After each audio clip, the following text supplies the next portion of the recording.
el millor vinagre del món. I tant. Del món. Carles Moray, enòleg de Cellers Augustus, Fòrum. Augustus seria el vi i Fòrum seria el vinagre. Exactament.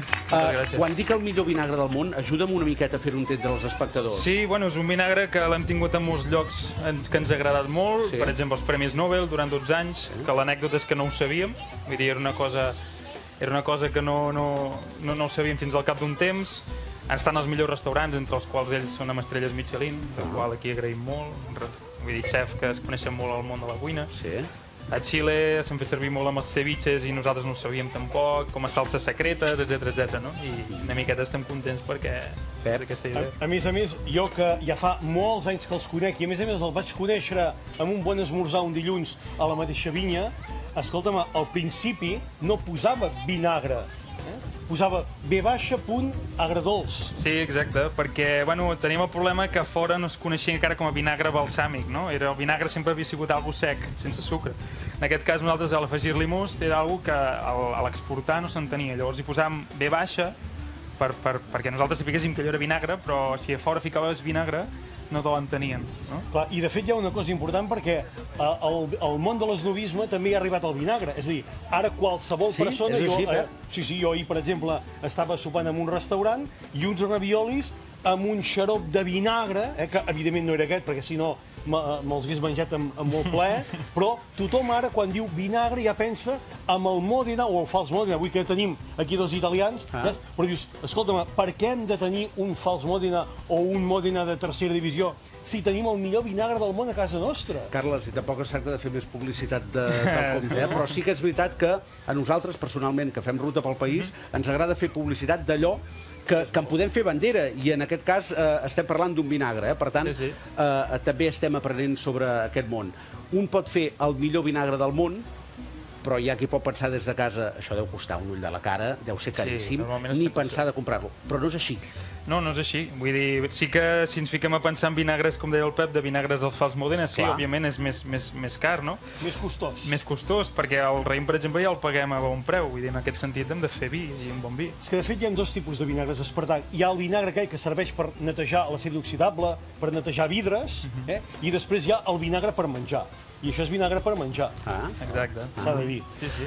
Tenim una taula i alguns moviments que hauríem de fer. Què em voleu explicar? M'heu fet aquest muntatge? Bueno, el que hem intentat buscar era l'elaboració de vinagre en 2 segons. Vull dir, normalment... Elaboració de vinagre en 2 segons. Normalment no tardem 2 segons, tardem anys fins i tot, amb alguns, però volíem una mica donar a conèixer com és el procés d'elaboració. Partim del raïm, aquest raïm el que fem és premsar-lo. Sí. En Pep t'ajuda, Sí, jo aquí li vaig posant. Aquí fem veure que premsem, o sigui que el que hem d'anar a buscar és suc. Aquí ara, per exemple, faríem un most de raïm com si féssim vi. Exacte. Hem de pensar que el most té molt de sucre, és molt, molt, molt dolç. Un litre de most ens pot arribar a fer gastroenteritis, ens pot arribar a una gastroenteritis, llavors aquí en traurem l'alcohol, bàsicament. Carles, has dit que podíem trigar molts anys a fer un bon vinagre, com el que vosaltres feu. Quants anys? Bueno, depèn. Nosaltres triguem, n'hi ha un que en tardem quasi 25. En porta 25. Perdona, 25 anys. Sí. Poso aquí, Sí. 25 anys que està allà guardant-se i està agafant solera. Exacte. Perquè, a més, el teniu en fusta. Llavors... Una cosa que no sabia és que vosaltres el vinagre de vi blanc el feu amb fusta ja, des de bon principi a partir del most. Sí, partim del vi de Chardonnay. El vi de Chardonnay, que després en parlarem, és el vi que més preuat tenim i més respecte tenim. És un vi que ja parteix de la fermentació en barrica, per donar-li una mica més de potència, més complexitat. I aquí el que fem és la fermentació dins de les barriques. Després el traiem... Per tant, el pas que anem, ara això ho hauríem de col·locar aquí. Imaginem-vos que estem a l'octubre, al setembre, que és l'època de verema. Octubre-setembre, perfecte.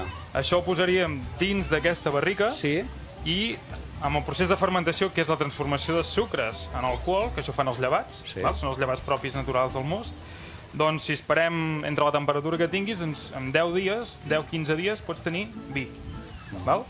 El vi té alcohol i el vinagre en té molt poc d'alcohol. Exacte, perquè és la transformació. Llavors, com ho fem perquè aquell vi se'ns transformi en vinagre? Bé, doncs si partim del vi, el que fem és una oxigenació. És a dir, per fer vinagre, com dèiem abans, tothom el pot fer a casa seva. el requisit, no, per exemple, en el nostre cas, el requisit indispensable que sigui bon vi, no? A partir d'un bon vinagre faràs un bon vi. Necessites oxigen, per començar, és fonamental. Oxigen, bactèries acètiques i alcohol, són els 3 ingredients que tenim. Llavors, nosaltres tenim dissenyats al celler uns dipòsits, jo aquí ho faré una mica més fàcil, m'he portat els dipòsits. Tenim uns dipòsits que fan això.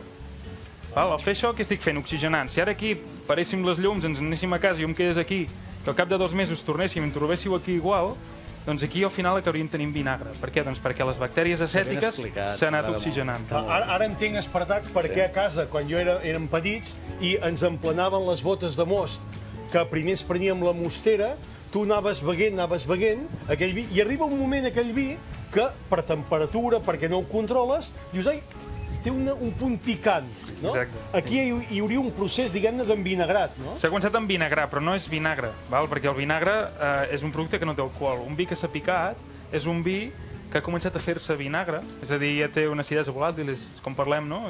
Ja comença a tenir aquelles notes de vinagre, però no és un vinagre. El que és molt difícil és acabar de fer vinagre. Carles, hi ha un element important que és a la zona de Sant Salvador es pot dir que la zona que treballeu aquest vinagre la tenim aquí a tocar. Hi han com unes cabanes de pedra que tenim alguna imatge per il·lustrar-ho als espectadors. Quina és la importància d'aquestes cabanes? La cabana, allà fem el Flavius, que és el vinagre més envellit, per nosaltres és l'avi. Ho fem per 2 motius. Un és per la part climatològica, vull dir, si tu estàs a la vinya al mes de setembre, octubre, juliol, agost, que fa calor, entres dins i s'està de conya. Realment no hi ha un excés d'humitat, la temperatura és de 20-25 graus, 30 fins i tot, arriba a les puntes de 30, però em refereixo que és molt bon lloc per fer la criança d'aquell vinagre. L'altre punt és el romanticisme. És el primer lloc on es va fer el Vinagre Fòrum, allà es va començar tot, els primers cuiners es portaven allà a tastar-lo directament de la bota, una miqueta continua això, no? Està bé perquè ara, Pep, evolucionarem, de fet ho apuntaves tu abans, si el tas de vins ja és tot un clàssic, el tas de vinagres també, perquè en fan un kit, fins i tot, allò, un preparat perquè puguis tastar-lo, no té més, que sí? Exactament. El tinc aquí. El tens aquí? Aquí tinc els kits, bueno, seria... Deixa'm acostar. Sí. A veure? Doncs a partir de la bota hi hem afegit el most també, que és perquè sigui el vinagre agredolç, i tenim aquesta sèrie de vinagres, que són de diferents criances. 3, 8, i aquest és el que parlava de les barraques, que és el de 25. Si ens veiem d'aquí 10 anys parlarem de 35, i d'aquí 20, 45. La idea és anar-lo envellint. Llavors, nosaltres com donem a provar ràpidament? Perquè quan vas a una cuina a visitar el xef normalment té 10 segons per tu, no? I la manera més fàcil de donar-li a tastar és a la mà, perquè és la manera que el xef treballa, que són amb les mans. Doncs llavors el que fem, per exemple, és tenim aquest kit de cata. Pep prepara la mà. Jo, això de tastar... I el que fem és afegir-li una gota de vinagre. Amb aquesta gota de vinagre, només amb aquesta gota, tu el que pots és donar una mica la percepció que tindrà aquest vinagre, que normalment un vinagre es fa servir a gotes o a raigs molt petits als plats. Una miqueta per aquí. De fet, hem de pensar que aquest vinagre té gust. És a dir, abans feia la broma aquella del vinagre de rentar vidres, però aquell vinagre l'únic que és un vi agre i ja està. Té molt poc gust. Aquí ens dona personalitat. Un vinagre, per exemple, més jove com aquest, ens pot anar bé per fer una vinagreta o fins i tot un gaspatxo, ara que estem a l'època, diguem-ne, que encara hi ha bons maduixots, un gaspatxo de maduixots. Un vinagre més envellit ja el podem treballar tranquil·lament sol, saps? I pensem, què pot tenir un Mòdena? Doncs sucre cremat, aquestes coses tan negres, colorants, que això tot és natural. Una de les coses que de debò que al·lucino d'aquest país és que, malgrat que portis molt de temps fent recorregut per tots els pobles, acabes descobrint que fins i tot fem el millor vinagre del món. Per tant, no parem de tenir motius per continuar viatjant i fent divendres. De debò, moltíssimes gràcies. Moltes gràcies. Que vagi molt i molt bé.